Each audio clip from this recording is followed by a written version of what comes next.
Alors Pékin a donc démenti fermement fournir des armes à Moscou et jusque-là, elle-même accusait plutôt les Occidentaux de souffler sur les braises en livrant des armes à Kiev. Pour la Chine, c'est l'OTAN et les États-Unis qui sont responsables du conflit. On sait que la Chine est le deuxième vendeur d'armes de la planète, essentiellement des armes légères, armes de poing, fusils d'assaut, mais aussi des systèmes de surveillance électronique et satellites. Et c'est peut-être sur ce point, effectivement, que la Chine pourrait apporter son aide à son allié russe, notamment en termes de renseignements militaires. Mais là encore, rien d'officiel. Écoutez la réponse hier de Wang Wenbin, porte-parole du ministère chinois des Affaires étrangères. Ce sont les États-Unis et non la Chine qui expédient sans cesse des armes vers le champ de bataille. Les États-Unis n'ont pas le droit de donner des ordres à la Chine et nous n'acceptons pas que les États-Unis pointent du doigt les relations Chine-Russie.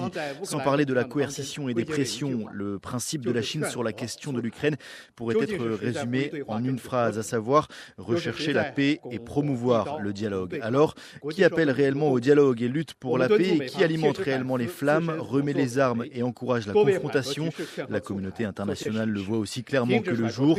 Nous demandons instamment aux États-Unis de réfléchir sérieusement à leurs propres actions et de faire davantage pour atténuer la situation, promouvoir la paix et les pourparlers, et d'arrêter de rejeter la faute sur les autres et de diffuser de fausses informations. La Chine qui annonce qu'elle va présenter un plan de paix aux belligérants, une première depuis le début du conflit il y a un an, et Wang Yi, le représentant de la diplomatie chinoise, se rend cette semaine en Russie après avoir participé à la conférence de Munich sur la sécurité.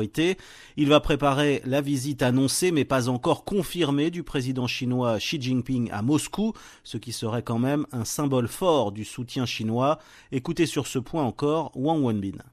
Wang Yi aura un échange approfondi avec la partie russe sur le développement des relations Chine-Russie et sur les points chauds internationaux.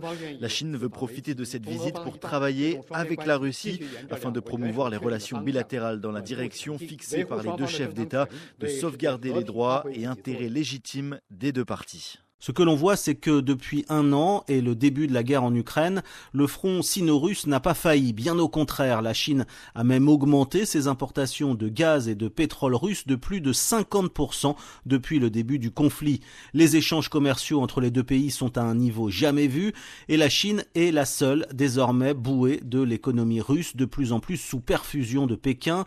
Alors combien de temps va durer ce soutien chinois? Difficile à dire, mais ce conflit en Ukraine est en tout cas un nouveau sujet de tension entre Washington et Pékin.